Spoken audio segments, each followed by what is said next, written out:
श्री शिवाय नमस्तुभ्यम। हर हर महादेव। आप सबको पता है कि कल 10 जुलाई गुरुवार के दिन सावन से पहले जो पूर्णिमा आती है, जिसे हम गुरु पूर्णिमा के नाम से जानते हैं, वो पूर्णिमा आ चुकी है। अगर आपका भी व्यापार नहीं चलता, कारोबार नहीं चलता, धन नहीं आ रहा है, परेशानियां बहुत ज़्यादा है, मनोकामना पूरी नहीं हो पा रही है, तो मात्र आपको गुरु पूर्णिमा पर ये छोटा सा उपाय करना है और इस उपाय को करने से आपकी सारी मनोकामना जो है वो पूरी जरूर होगी। पूज्य गुरु जी की जो 5 दिवसीय शिव महापुराण, गुरु शिव महापुराण की कथा चल रही है, उसी में पूज्य गुरु जी ने बहुत ही प्यारा सा उपाय बताया जो आपको गुरु पूर्णिमा के दिन जरूर करना है।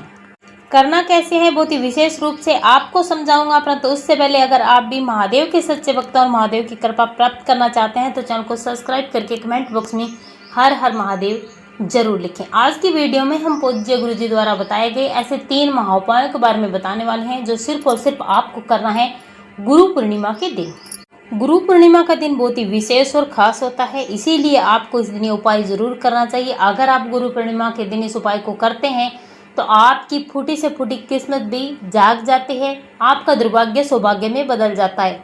अगर आपको नौकरी नहीं मिल पा रही है तो आपको नौकरी जरूर मिलती है। कैसी भी समस्या आपके घर और परिवार में आ रही है, आपकी कामयाबी में रुकावट आ रही है, बार बार असफलता का सामना आपको करना पड़ रहा है, तो मात्र आपको गुरु पूर्णिमा के इस विशेष अवसर पर बहुत ही प्यारे से उपाय करने चाहिए। तो चलिए बात करते हैं पूज्य गुरु जी द्वारा बताए गए आज के सबसे पहले उपाय की। इस उपाय के लिए आपको सबसे पहले लेना है पीला चंदन और इसी के साथ आपको लेनी है एक बेलपत्री। बेलपत्री जो है कहीं से भी कटी फटी नहीं होनी चाहिए। बेलपत्री की जो डंडी होती है वो आपको तोड़ देनी है, नीचे की जो डंडी होती है वो तोड़नी है। और जो आपने पीला चंदन लिया है उस पीले चंदन का आपको गाढ़ा सा पेस्ट बना लेना है किसी भी दीपक में या फिर कटोरी में। इसी के साथ आपको तांबे के पात्र में जल भरना है। जल आपको अपने घर के मटके से भरना है और पूर्णिमा कोई सी भी हो, आपको इस जल में गंगा जल जरूर डाल देना है। अब आपको ये सारी चीज़ें लेकर के पहुंच जाना है महादेव के मंदिर में शिवलिंग के पास। आप इस उपाय को अपने घर में भी कर सकते हैं, आपके घर की कोई भी बड़ी माताएं बहनें इस उपाय को कर सकती हैं और आपके घर का कोई भी एक सदस्य अपने घर के किसी भी सदस्य के लिए इस उपाय को कर सकता है। अगर आप मंदिर में जा सकते हैं तो बेहतर होगा कि आप मंदिर में जा करके इस उपाय को करें। सबसे पहले आपको उत्तर दिशा की तरफ अपना मुख कर लेना है। अब आप अपने साथ जो पीले चंदन का पेस्ट लेकर आए हैं उस पीले चंदन का लेपन आपको महादेव की शिवलिंग के ठीक ऊपर थोड़ा सा लेपन करना है। पूरी शिवलिंग की पिंडी पर लेपन नहीं करना है, बिल्कुल आपको ऊपर ऊपर थोड़ा सा लेपन करना है। इसके बाद आपके पास जो पीला चंदन है उसमें आपको अपने सीधे हाथ की अनामिका उंगली पर ये पीला चंदन लगाना है और इस पीले चंदन से आपको महादेव की शिवलिंग पर एक ओम का निर्माण करना है, जहां पर वीडियो में दिखाया जा रहा है। ठीक शिवलिंग के मध्य भाग में आपको शिवलिंग की जो पिंडी का मध्य भाग है वहां पर इस पीले चंदन से एक ओम बना देना है। ध्यान रखना, शिवलिंग पर जब आप ओम का निर्माण करेंगे तब आपके जीवन में जो भी समस्याएं चल रही है, जो भी परेशानी आ रही है, उस परेशानी का स्मरण करते हुए आपको इस ओम का निर्माण करना है। इसके बाद आपके पास बचती है एक बेलपत्री। इस बेलपत्री को अपने सीधे हाथ में लेना है। अपना नाम और गोत्र बोल करके आपको अपनी मनोकामना करनी है और शिवलिंग पर जहां पर आपने एक ओम का निर्माण किया है इसी ओम पर आपको इस बेलपत्री को चिपका देना है, समर्पित कर देना है। चंद्रेश्वर महादेव के नाम से आपको इस बेलपत्री को समर्पित करना है। इस पूरे उपाय को आपको चंद्रेश्वर महादेव के नाम से करना है। इसके बाद आपके पास बचता है कलश में जल। उस जल को आपको समर्पित करना है। आधा जल आपको मां शोक सुंदरी के स्थान पर समर्पित कर देना है और कलश में बचता है आधा जल, उसे आपको महादेव की शिवलिंग पर समर्पित करना है। इतना करके आपको अपने घर चले आना है। यकीन मानिए, पूज्य गुरु जी ने बताया कि हम अपनी व्यासपीठ से आपको यकीन दिलाते हैं कि अगर आपने गुरु पूर्णिमा के दिन इस उपाय को कर लिया तो आपकी सारी मनोकामनाएं पूरी होगी और आपके जीवन में जितने भी कष्ट आ रहे वो सारे कष्ट दूर होंगे, व्यापार और कारोबार को वृद्धि भी होगी। और चलिए अब बात करते हैं पूज्य गुरु जी द्वारा बताए गए आज के दूसरे उपाय की, जो बहुत ही महत्वपूर्ण और फेमस उपाय है जिसे आपको पूर्णिमा के दिन जरूर करना चाहिए। अगर आपकी कोई मनोकामना पूरी नहीं हो पा रही है, अगर आपने व्रत कर लिया, उपवास कर लिया, आपको सफलता नहीं मिल पा रही है, या फिर आपके घर में रोग और बीमारियां बहुत ज़्यादा है, या फिर कोई भी व्यक्ति आपके घर में लंबे समय से बीमार पड़ा है, तो ये उपाय आपके लिए है। इस उपाय के लिए आपको सबसे पहले एक बेलपत्री लेनी है।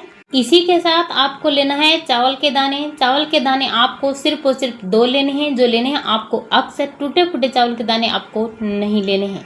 इसी के साथ आपको लेना है पीला चंदन। पीला चंदन आपको पाउडर के रूप में लेना है और इसका आपको एक गाढ़ा सा पेस्ट बना लेना है।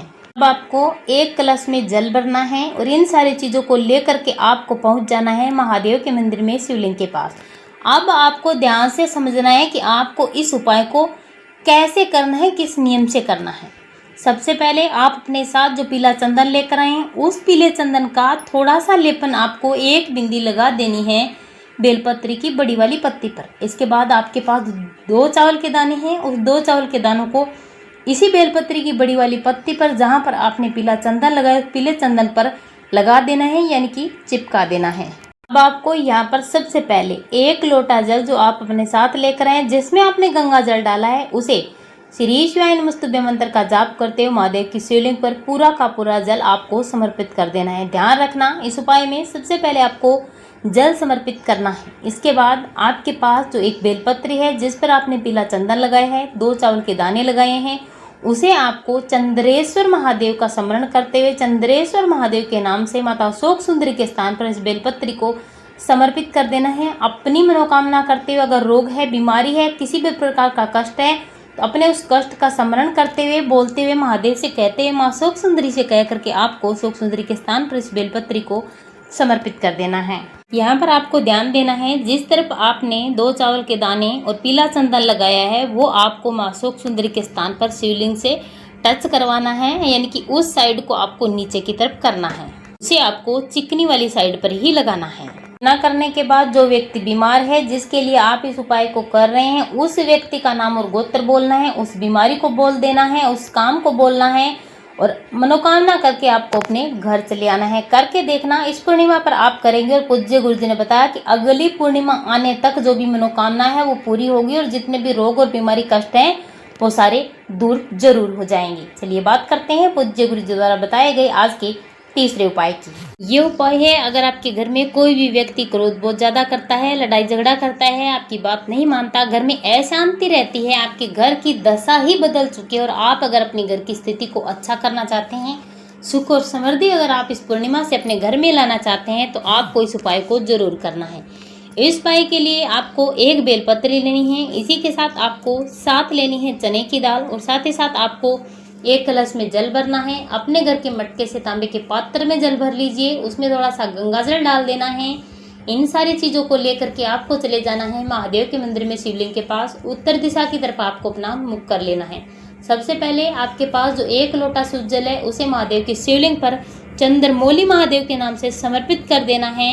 समर्पित करने के बाद आपके पास जो 1 बेलपत्री है उस बेलपत्री को अपनी मनोकामना करते उस व्यक्ति का स्मरण करना है जिसके लिए आप इस उपाय को कर रहे हैं, उस व्यक्ति की परेशानी का और उस व्यक्ति का नाम और गोत्र बोल करके आपको 1 बेलपत्री महादेव की शिवलिंग पर समर्पित कर देनी है। इतना करने के बाद आपके पास बचती है 7 चने की दाल।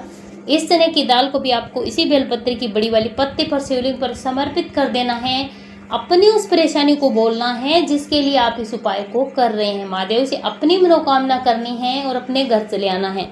मात्र आपको गुरु पूर्णिमा के दिन इस छोटे से उपाय को करना है। ऐसा करने से आपके घर में बड़े से बड़ा क्रोधी व्यक्ति भी शांत हो जाता है, उसकी दशा और आपके घर की दिशा ही बदल जाती है अगर आप गुरु पूर्णिमा के पावन से पर्व पर इस उपाय को करते हैं। आज की वीडियो में हमने आपको 3 उपाय बताए हैं जो पूज्य गुरु जी ने अपनी अभी की गुरु शिव महापुराण की कथा में बताए हैं और आपको कोई एक उपाय इस पूर्णिमा पर जरूर करने चाहिए। श्री शिवाय नमस्तुभ्यम। हर हर महादेव।